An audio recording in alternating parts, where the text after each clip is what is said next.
Project Ogreish Chapter 5. File. Project Ogreish. Transcript timestamp. June 21, 2019. 2:07 p.m. Subject. Agency. Kelly. Demographics. Age. 31. Sex. Female. Race. African American. Weight.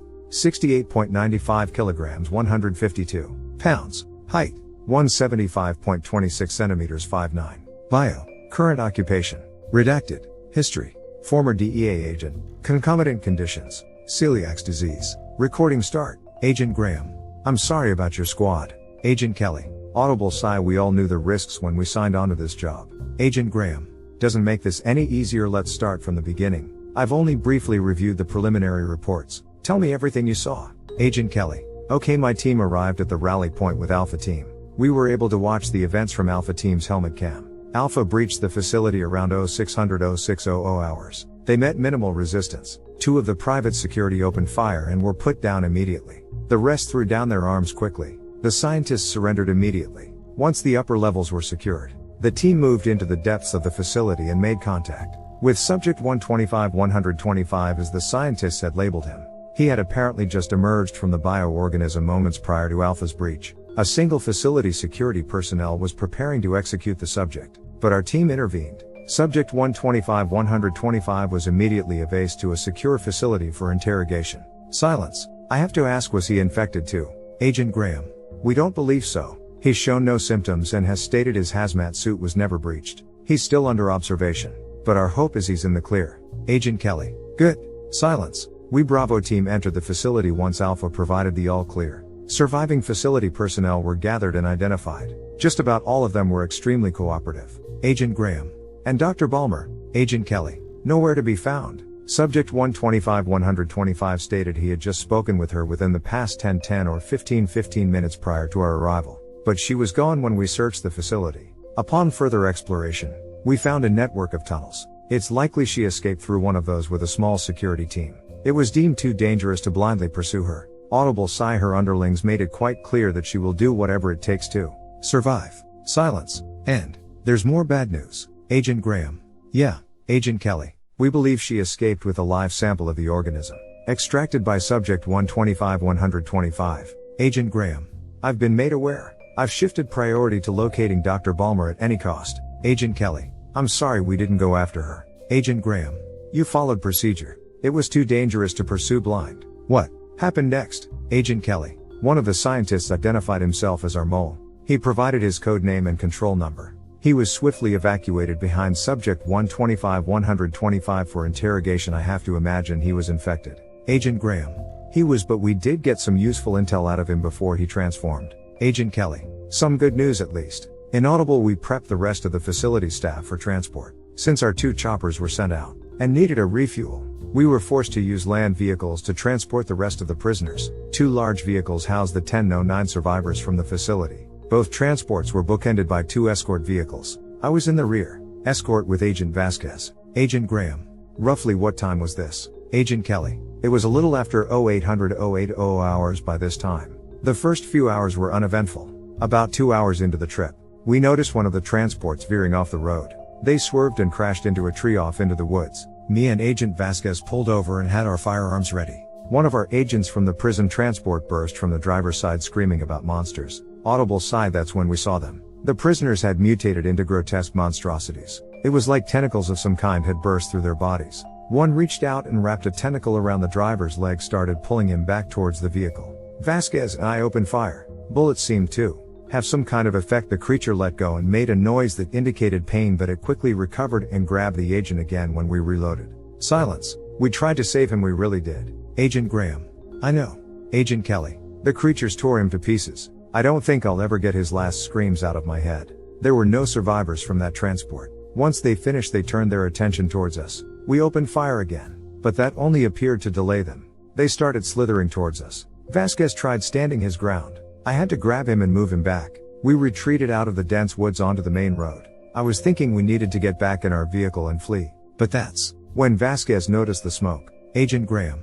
What do you mean smoke? Agent Kelly. Well, when the creature moved into the open sun and their skin started smoking, charring, I guess. I told Vasquez to keep them focused on him, while I ran to our vehicle and laid on the horn. They all slithered right into the sunlight, no regards for their own safety. Agent Graham. Did it kill them instantly? Agent Kelly. No, they still pursued us. One managed to grab Vasquez's leg and pull him to the ground. I threw a flashbang into the grouping, and it managed to stun them.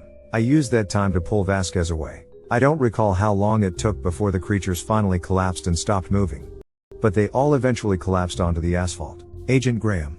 And the other transport. Agent Kelly. The driver of that one stopped on the main road and exited the vehicle with his passenger. The two agents in the back of the transport were Kia. Vasquez and I joined the surviving agents and used what we had just learned to lure the creatures out into the sunlight. Silence. We lost 6 of our own guys. The survivors drove back together in one vehicle. It was a quiet ride.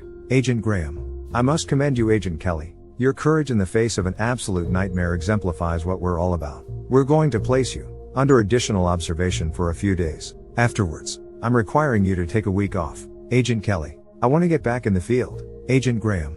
These are orders directly from the top. Agent Kelly. Audible sigh before I forget. We did find something you may be interested in. Agent Graham. Agent Kelly. Balmer had some private journals stashed away in her office. I'm guessing she had her security wipe the files on the computers, but they missed these, probably didn't have enough time for a thorough cleanse. I didn't personally have the time to look these over. Vasquez said it was her personal thoughts, dating back decades. I'm hoping there is something of use in there. Maybe some clues to where she's going. Agent Graham. And where are they? Agent Kelly. Vasquez had them in the back of our transport. In all the chaos, we forgot them when we switched vehicles. Agent Graham. Good then. Delta has already retrieved the vehicles, cleaned up the scene, and is en route as we speak. We'll be certain to analyze these journals. Agent Kelly. Just promise me you'll find the biatch Dr. Balmer. Make her pay for what she did to us. Agent Graham. Now that we know how to take this creature out, finding Balmer is our #1 priority. Agent Kelly. What's the plan for the bioorganism? Agent Graham. Charlie's squad is still at the facility, awaiting further orders. We're already working on obtaining medical grade UV lights for them. Agent Kelly. Let me go back, I want to finish what we started. Silence. Come on. When the duck has the captain ever played by the rules? I've lost too many friends today. I need to see this through. Let me do this. Agent Graham. Damn it. Audible sigh. All right. I'm prepping a transport. I'm waiting for our survivor to receive the all clear for medical. And I need to finish debriefing him. You can join him and suit up with Charlie's squad. Agent Kelly. Why wait for him? Agent Graham. He's the only living soul who's been into the belly of the beast. Charlie's squad is going to need a guide. Recording end. Concomitant conditions unknown. Narcissistic personality disorder suspected. Note for Agent Graham. Only entries relevant to the psychological profile of Dr. Balmer or relevant to Project Ogreish are to be recorded for immediate analysis. Omit irrelevant information. Transcription start. December 18, 1998. The fools. I never believed Charles when we left, but he was correct. They were reckless, dangerously reckless. I'm pleased we left when we did. It's a matter of time before the general public catches on to the work they were doing, the work Charles and I were a part of. No matter. We've left that life behind us. Our work is far more exciting than slaving away in pristine laboratories. Charles is practically giddy with excitement today. An elder from a native tribe from the forest area of the Great Lakes is willing let us tour a sacred burial site deep within one of the forests. I am skeptical, but Charles believes this is where we will find it. He's been right thus far, and I do admit, the journey has been much more exciting than I anticipated. Traveling coast to coast with the love of my life, studying the things we are passionate about. It's been nothing short of a dream. December 25th, 1998. Happy Christmas, my love. The man has been unable to sleep for days. The sheer excitement of finding an actual fossil of the specimen has him positively acting like a schoolboy. I fear his disappointment will be immense if we do not actually find anything of value. Unfortunately, we must wait a few more months before we are to begin our exploration. The region is quite frigid this time of year, and I fear we are ill-supplied for such a lengthy excursion in the cold. I've fortunately convinced the stubborn man to spend the winter on the west coast with me. We'll soak up the coastal sun, as the Americans like to say, while we wait for the warmer months. 7 entries omitted. January 29th, 1999. The past month has been a whirlwind. I simply haven't had much time to journal. Our mornings have been spent lounging on our patio, tea in hand for me, while Charles has favored the Americans' morning ritual of coffee, a donut, and a local newspaper. We spend our afternoons taking in the gorgeous sights of the coast, and our evenings dining in the best restaurants Los Angeles has to offer. I dare say, I've never been happier. Charles still obsesses over his work, but I've noticed he does not mention it as much as when we first arrived. Perhaps I can convince him to retire early after the expedition. We've spent our lives studying and working. Everyone deserves some peace. I never thought I would say this at 44, but the chance to start a family with the man I love, settle down, take mundane positions as professors at a local university, it all sounds lovely. I've learned to appreciate the mundane in these past few weeks. We are certainly doing fine living off his father's trust, but we will have to work at some point. We cannot simply be socialites for the rest of our days. There will always be some hunger to work. Though, I look at that man and I hunger more for time with him than I do for the prestige of scientific achievement. My mother may have been right. I'm more like her than I care to admit. My father would be appalled that I've let a man take priority over my career. My father may have been brilliant, but he died alone in his cold, empty office. I've always feared that more than anything. 4 entries omitted. February 15th, 1999. I'm keeping my expectations low, but I'm late. The pregnancy test came back positive. I'm swirling with emotion right now. I knew something was off when I snapped at Charles the other night for chewing so loudly. The hormones truly do a number on a woman. The poor man was dumbfounded. I suppose he's grown used to his stoic wife. I'll be telling him tonight. I'm nervous to see his reaction. February 16th, 1999. He was absolutely excited when I told him. He jumped up and held me. It feels as though the world is working for us right now. We have set up a visit with the physician for next week. February 24th, 1999. The doctor confirmed it. We are having a baby. Well, we certainly hope so. It is a geriatric pregnancy, or so the doctor had to rudely and loudly state. Charles was quite displeased, but the doctor was only doing his job. I will be taking great caution to eat well and exercise properly. This is an opportunity for the life I've fantasized about since we arrived here. 11 entries omitted. April 16th, 1999. Where has the time gone? Second trimester. The baby is strong as an ox. As Charles likes to say, the doctor has become much more optimistic now that we've made it this far through the pregnancy. And I dare say I feel like a new woman. The morning sickness has passed and my energy is higher than ever. We've broken the lease on our temporary apartment for a permanent home here. Charles has been wonderful. He hardly speaks of his work anymore. I don't believe he's completely over it. And perhaps I'll push him to go on his expedition when our child is older. But I believe he's more excited to be a father than I had given him credit for. He's been toiling away at the nursery, ensuring every detail is perfect for the baby. We still don't know if it will be a boy or girl yet. Of course, he wants a son. I feel all men do. But he'll be an amazing father regardless. There's a warmth to Charles that was never there with my father. Any man that can sacrifice his ambition for his family is a man I'm fortunate to have. 17 entries. Omitted. June 26th, 1999. My goodness. I can certainly feel every movement now. The baby is constantly moving. The doctor has ordered me to stay off my feet as much as possible. Poor Charles has been tending to my every need, while working his new position as a professor at UCLA nonetheless. The benefits are excellent, and the working hours are quite reasonable. I don't believe he could have asked for a better job. Our doctor may have spilled the beans on the gender of our child to me at the last visit. We had hoped to wait until the baby was born, but I quite like the idea of surprising Charles with the information. I'm going to spring it on him at dinner this week, but we're going to have a baby girl. I've always loved the name Madeline. It's an elegant name. I know Charles will love it. Picture of the ultrasound attached to this entry. Note on it states our world will be brighter with you in it. 27 entries omitted. September 28th, 1999. Today is the day. Charles is panicking, frantically packing up our bags. I'm writing to ease my mind. The contractions are getting closer together. Madeline is eager to meet us. I'm not looking forward to the birth. I probably should have avoided the educational videos, but Charles insisted. Sometimes not knowing is better than knowing everything. Pardon my vulgarity, but I fear Charles may never want to look down there again after this experience. The man has been a wreck. He may be more nervous than I am. I'm merely excited to have this baby out of me and in my arms for a welcome change. I can hear Charles calling for me. It must be time to leave. I will return with Madeline. January 12th, 2000. This is my first entry in a while. I once loved writing. It helped me make sense of the world. It helped me process the events of my life. I can't process this. Maybe writing can help, but I doubt it. It's been nothing but darkness since she was taken from us. My poor baby. I've lost both my parents and this is different. This feels unnatural. Charles and I have been strained, but how could we not be? A part of our souls was ripped from our bodies. We're no longer two whole humans. We're simply empty husks shuffling about. I cannot make it through a single hour without thinking about what Madeline could have been. I think about how she would feel in my arms right now. I sometimes sleep and dream that she's crying in the other room. And for a brief moment I can pretend she's with us. Those are the only fleeting moments of happiness I can find between the empty haze. That has become my life. Charles closed the door to her nursery when we made it home from the hospital. We've never opened it since. Fitting for him. He's become more like my father, distant. He refuses to discuss Madeline with me. He wants to pretend it never happened. How could he pretend she was never here? Why am I left to suffer her memory alone?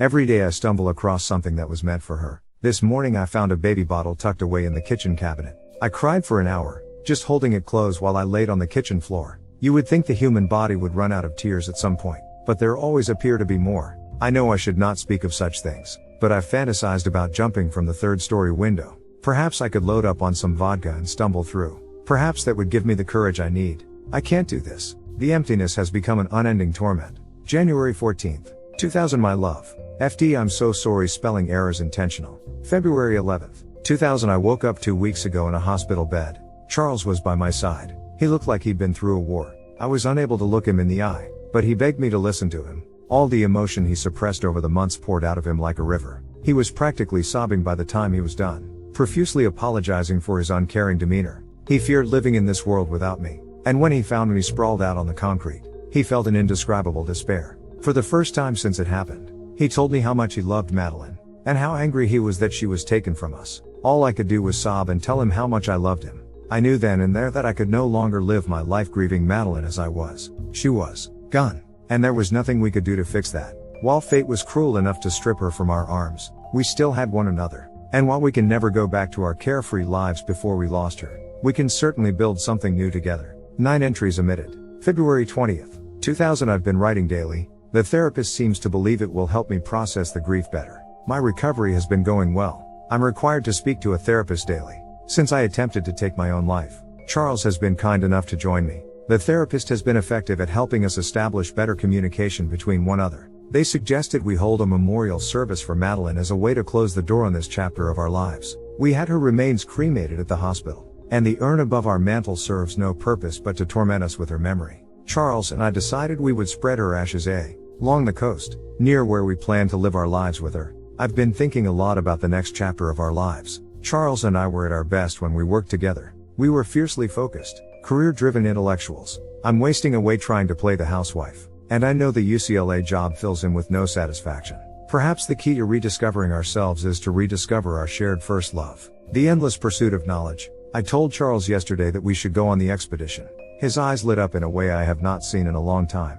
My recovery is going to take some time, but it will take him months to prepare everything anyway. Perhaps it will help us to have a distraction in our day-to-day. I think this is exactly what we need. 14 months of entries omitted. April 9th, 2001. I dare say Charles has some pep to his step for the first time in ages. To admit a sense of exhilaration. We finally set out on the expedition today. Our team is bare bones. Charles, myself, our guide, and a handful of freelance workers are to assist with uncovering the specimen. Our guide is an elder of the Oneida tribe. He was apprehensive about allowing us to explore the site, but Charles assured him he would handle all artifacts with the utmost care in the world. He may be a scientist, but he is indeed a lover of all things history. I cannot imagine he would allow anyone in this crew to disrespect the burial site. There is the tale of a prehistoric pandemic that ravaged a village in ancient China. Bodies of all ages were stuffed within a singular location. They call it Manga. After our years researching viral and bacterial disease and epidemiology, Charles and I have a separate theory. We do not believe a bacterial or viral pandemic was what wiped out this village. What little information we have says something wiped them out rather quickly. Too quickly for something of viral or bacterial origin. Unfortunately, the specimens were far too decayed to draw any meaningful conclusions. Our curiosity was piqued when we overheard legend of a similar mass burial site in the forest lands of Wisconsin of all places. Several hundred years ago, a small offshoot tribe of the Oneida was quickly disposed of and sealed off to history. Stories were merely passed on for generations, with most simply writing off the events as the results of a warring tribe slaughtering a village or perhaps mere legend. But the story bears a striking resemblance to Manga. In both instances, the surrounding lore points to locals both fearing and worshipping the mass grave sites. It took months of begging and donations, but we were finally able to secure a Oneida guide to bring us to the rumored location. If our theory indeed proves to be correct, it would raise many questions about how such an event could take place thousands of years apart on different ends of the planet. Curious indeed. April 14th, 2001. We have arrived at the burial site today. The guide is allowing us to explore the area to attempt to formulate our theories of where this hidden chamber could possibly be. Charles and I were extremely careful not to disturb any graves or artifacts upon our arrival. I theorize that any mass burial which has yet to be revealed would have to be somewhat deep underground and separated from the main burial site. It would have to be off the path where any reasonable man would wish to explore. Charles agreed with my theory. Tomorrow we begin surveying the area. 3 entries omitted. April 22nd, 2001. By God, I believe we've located it. It was much further from the main site than even I believed, next to a small lake bed. The good news is we're far enough off the main burial site that our guide is no longer watching our every move. We'll be bringing the heavy machinery in tomorrow morning to begin the dig. Charles, I can hardly contain our excitement. There's been a flame between us that so desperately needed to be reignited. I still think of Madeline, but it's more of a dull pain now, and I can at least focus my energy elsewhere. I'm sure Charles feels the same. We shall be splitting a bottle of aged scotch tonight with our crew to celebrate our success today. It will be pleasant to unwind and take an evening to relax. April 28, 2001. Frustration has been mounting. We've been digging for days now to no avail. I do worry how Charles will handle it if this whole ordeal is all for naught. May 5, 2001. After long days of digging, I think we finally stumbled upon the burial site. Our digging opened way to a massive underground cavern. I'm amazed a civilization of such limited capacity was able to relocate this many bodies so far below ground. Whatever plague was inflicted upon these villagers must have been dire enough to warrant extreme action from neighboring tribes. May 6, 2001. Words cannot do justice to describe what we've discovered here, but I shall do my best. Skeletons are everywhere, pushed together en masse, fused together by a black clay-like material. The workers have been pulling sample after sample for examination. Charles and I have been working from our mobile lab non-stop. Our initial theory was that we discovered an ancient tar pit, but the black samples are organic in nature, composed of cellular structures similar to humans. They are remarkably intact for how long they've been decaying. The specimens share structural similarities with human skin, but are far more robust. What's even more intriguing is the fossilized remains of internal organs simply defy logic. Human organs, nowhere near bones, placements that suggest skeletal structures had more organs than a human body should have. Only bone should remain after hundreds of years of full exposure. So the fact that this organic material has been preserved for all this time raises more questions. Charles and I will likely be working through the night. Who can sleep with such an amazing discovery at your fingertips? May 8, 2001. I believe we've found the center of the cavern complex. It was far larger than we initially believed. What's more intriguing is the amount of animal remains we've found encrusted within the black matter. Animal to human disease transmission is not unheard of, but it's highly unusual for such a diverse array of creatures to fall prey to the same disease. We discovered the long decayed carcasses of deer, birds, snakes, fish, creatures that share almost no similarities with human genetic structure. I've seen this phenomenon in my work before, but that was after man meddled with nature too much. I've never seen such an event occur naturally. Charles and I made our way down to the heart of the burial site, intrigued by the descriptions from the workers. What we found defies anything we've come to know of nature and biology. More of the black and clay-like organic matter all over, but it was concentrated on a central pillar within the room. Upon having a worker slice into it, it appeared to be a massive brain-like imprint within. Why, how could a single brain this large be concentrated in one area? Once again, we are left with more questions than answers. May 12, 2001. Several of the workers have fallen ill. All similar symptoms: stomach pains, nausea, vomiting, diarrhea. At first, we thought it was a case of food poisoning, but Charles and I have been eating the same food without consequence. We've had the workers quarantine in a makeshift medical tent. Further observation is required. Charles and I will avoid entering the burial site without full protection moving forward. We shall also be monitoring ourselves for any symptoms. Our hope is whatever the workers have is unrelated to the substance in the site. Charles and I have taken the utmost care with the specimens, but I fear the workers have been more reckless. May 14, 2001. We were awakened in the middle of the night by the sound of screaming. Charles and I rushed to the medical area. 2 of the workers had been torn to shreds, and the area was ravaged. We feared a bear or some wild animal, but one of the workers stowed away under a pile of garbage and survived the onslaught. He spoke of some of the others transforming. He described appendages bursting from their abdomen and orifices. The creatures captured 2 of the other workers and savagely dismembered them with ease. The transformed workers quickly slithered towards the burial site, dragging whatever remains they could carry. The poor man was besides himself, sobbing about becoming one of those creatures. Charles and I looked at one another, knowing what had to be done. I attempted to calm the sole survivor, who was naturally fearful he would transform next. Charles ran back to our mobile laboratory. I informed him that Charles was running to order a medical helicopter. I kept the worker focused on me. He was upset about his family missing him, and I did pity him. Unfortunately, it was highly unlikely any conventional medicine was going to save him at this point. Charles stepped back out from behind the brush and nodded to me. I stepped to the side and told the worker to continue keeping his eyes trained forward. Charles drew his prized pistol from under his jacket and euthanized the worker quickly. As nasty of business as that was, it was mercy compared to what he described to us. We're eager to see the burial site, but now that we know an infection is a possibility, we must prepare more robust precautions. We shall be spending the next few days reaching out to old contacts. We're going to need full funding and a team to study this. There are more than a few opportunists who will see the potential. There is simply the matter of our Oneida guide. He's the only party left aware of the location, and we must ensure secrecy. I am hopeful a handsome payoff will ensure his silence. May 17 RD 2001. Our equipment is more limited than we are used to, but we managed to rig a camera with a live feed to a toy remote control car. It gave us an opportunity to explore the burial site without risk of infection. What we found was astonishing. The exterior was largely unchanged, but the further we ventured towards the heart of the site, the more lifelike the specimen became. Instead of a dark black material, the substance was almost skin-like in appearance and pulsating. We were unable to make it to the brain of the structure before the signal for the vehicle gave way. Is it truly possible that the specimen could be alive after all this time? May 23, 2001. We've obtained the funding after a visit from one of our old colleagues, who's now set up with another prominent pharmaceutical organization. Charles and I discussed the events and sold him on the idea of us studying the site independently, with the agreement that any potential medical utility will be explored and expanded upon by his company. These were favorable terms. They will provide us with equipment and security. Staffing is entirely up to Charles and I. As long as we provide them quarterly progress reports, they will leave us to our work.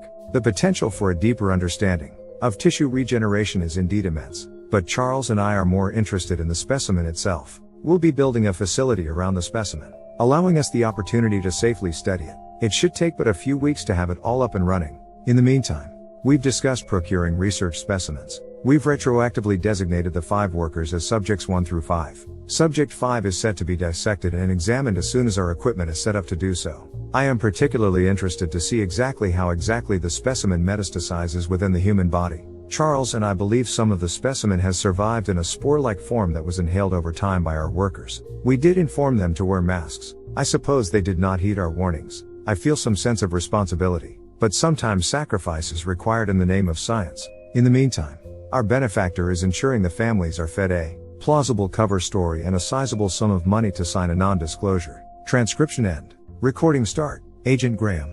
Griff, how you holding up? Sergeant Hastings. Be better when you take these cuffs off me. Agent Graham. Another hour and you should be cleared. Our data says the mutation manifests after roughly 2 to 3 hours following a direct exposure. Sergeant Hastings. Yeah, I know. Agent Graham. Look, I've lost enough agents today, and you've seen more of this thing than any of us. We just need to be certain you're clear before we lower our security measures. You know what these monsters are capable of. Silence. While we wait, tell me more about Balmer. What exactly did she want from you? What was so important that she was willing to rush her timelines? Sergeant Hastings. I told you, she wanted a sample from the heart of the creature. Agent Graham. I've just been trying to wrap my head around Balmer, an extremely cautious paranoid scientist who's managed to study this thing in secrecy for almost 20 years. Risks everything to rush for completely. Unqualified peep. Sergeant Hastings. Excuse me. Agent Graham. No offense meant, but she rushed 2 alcoholics, a drug addict, and a runaway teen to urgently secure a sample from an extremely volatile and dangerous bioorganism. Why not send her security in? Why you? Sergeant Hastings. Why the duck would she tell me? Agent Graham. Sometimes people talk, especially if they're stressed about something. Sergeant Hastings. Sarcastic tone. I know I'm just an unqualified drunk, but put the pieces together, boss. Y'all show up. Doc vanishes down a tunnel. All of her people are mysteriously infected. Agent Graham. What are you saying? Sergeant Hastings. Come one man, she knew you were coming. I'm betting she didn't send her own people down to avoid raising red flags with them. She needed them working business as usual. Made your arrival more chaotic. Ensured none of her people tried to run off before you got there. And gave her the time she needed to have her most trusted destroy evidence and slip away. And you think it was a coincidence that all her people got infected at the perfect time? All her staff people who knew the dangers of this shit just suddenly get infected before they can confess. Agent Graham. Audible laughter. Sergeant Hastings. What's so funny? Agent Graham. I wanted to see how perceptive you were.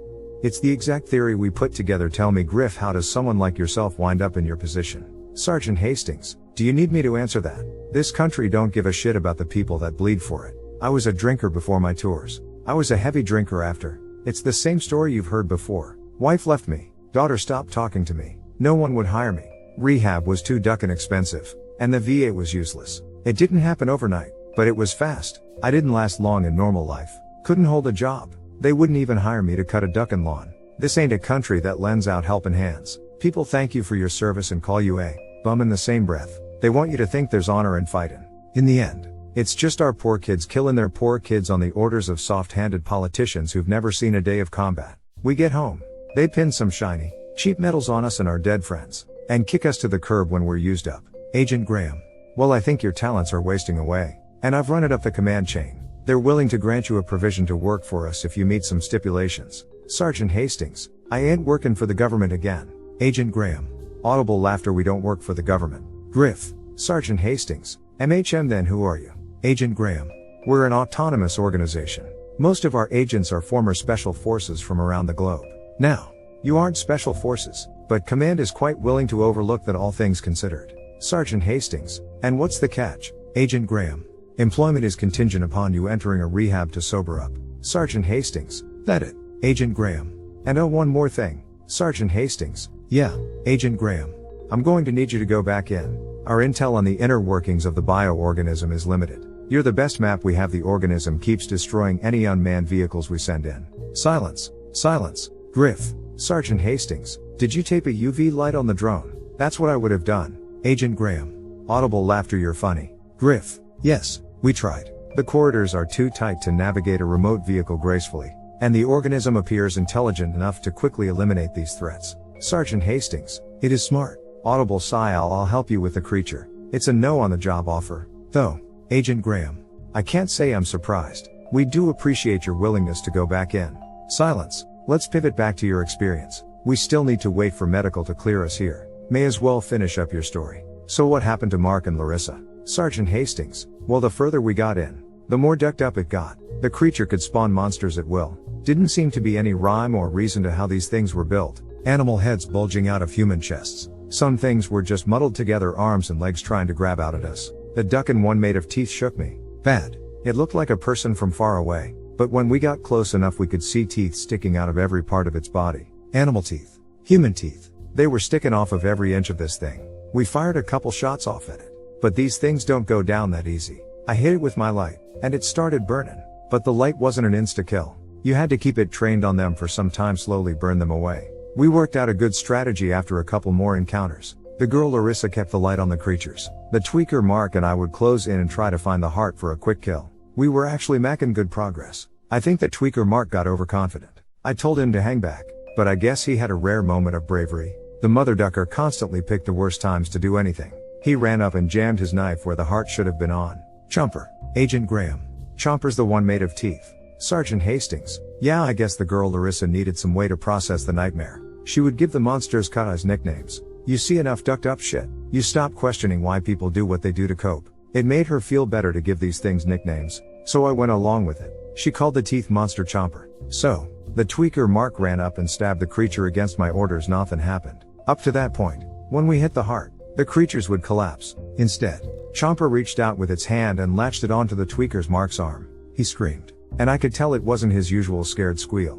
That was a scream of pain. The girl Larissa kept her light on the creature. I could see blood dripping down his arm. He was thrashing, trying to get away, but the thing wouldn't let go. Chomper's head started splitting open, looked like a duck and bloomin' onion from Outback. Just rows and rows of teeth in there. It bit down over Mark's helmet. I remember him screaming, "Get it off," over and over again. I ran up and just started hacking at it, trying to get it off the kid Mark, but making sure I didn't get caught myself. It thrashed around some more and eventually let go, throwing Mark off to the side. At this point, I guess the light had finally had enough effect, and then the creature finally collapsed in front of us. We both ran over to Mark. He was slumped up against the wall, and it wasn't pretty. His arm was gushing blood. Guessing Chomper had teeth embedded in its palms too. The thing must have had a hell of a bite to pierce the suit. Mark's visor was cracked, and he was exposed. I just remember him mumbling he didn't want to die. He was scared shitless. I told him to wait and got up to talk with the girl Larissa. I didn't want to leave the kid Mark. He may have been an ass, but he was still human.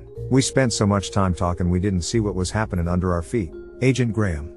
Under you. Sergeant Hastings. Don't forget the floors and walls were covered in whatever gunk the creature was made of. I guess it could move body parts around as it needed. My guess is small shit like teeth could be moved faster than big bones and organs. We didn't figure it out until he screamed. The thing must have relocated some of the teeth and moved it into an appendage that burst out of the wall. It wrapped around Mark and tightened. More appendages burst out and started slithering into his suit openings. He tried to shake it off, but the appendage around him kept getting tighter.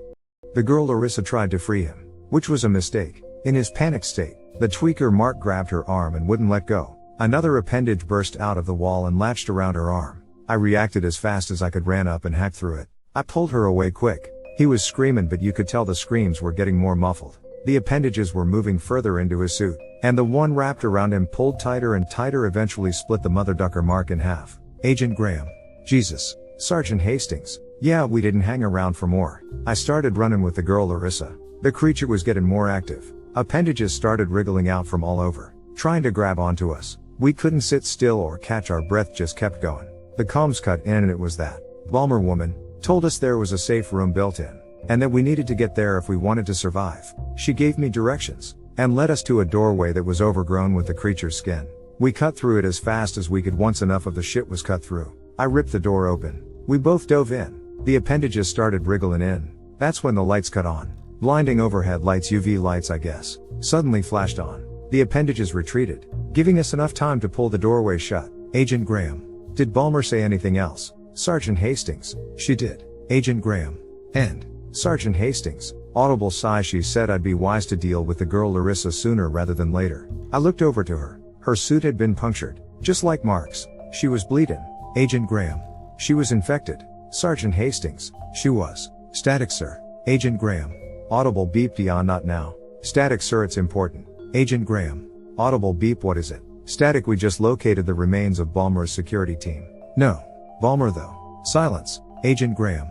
Audible sigh. No loose ends, I guess. Static, and sir, more of the journal entries have been transcribed. Silence. Agent Graham. Sorry to leave you hanging again. Griff. I've got to read these. I'll come back, and we'll finish our debrief. Once medical gives us the all clear, Dion will transport you over to the facility to rendezvous with Charlie Squad. The UV equipment should be arriving there any moment now. Sergeant Hastings. Guess another 6-pack is off the table. Agent Graham. After that thing is dead, I'll buy you a lifetime supply. Recording end.